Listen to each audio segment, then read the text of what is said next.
Bismillahirrahmanirrahim. I'm going to show you how to use ChatGPT as an application on Windows 11 and Windows 10. So as you can see here, I have ChatGPT AI as an application.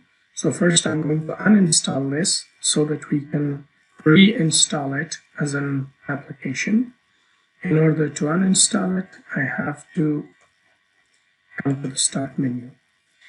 Now that it is uninstalled and it's no longer available, and if you click here, it will open the web browser.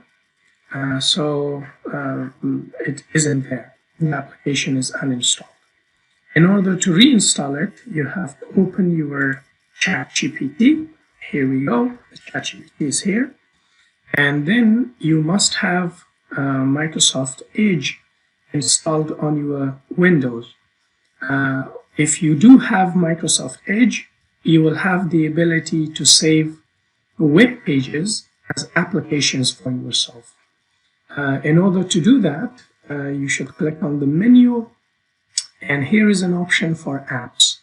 And if you see, you can manage apps, and if a web page is not installed as an application, you will get this option here, install this site as an app.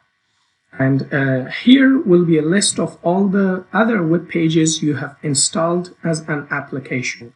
So I used this feature before, and I've used many other similar web pages, and I've turned them into apps.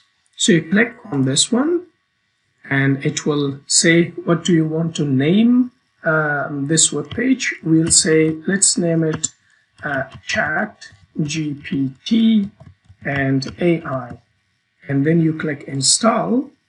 After a few moments, you will get this new window in which your application will pop out.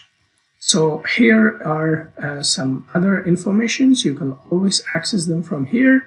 That tells you whether to allow the application to be pinned to the taskbar and pinned to Start menu. Yes, I want to do both of them. And if you want to create a desktop icon, so you also take this one. And do you want this to auto start on device login? No, I don't want that. And you say allow. And as you can see here, I have got this new icon here for ChatGPT. Thank you very much, and wait until the next video on prompts from ChatGPT.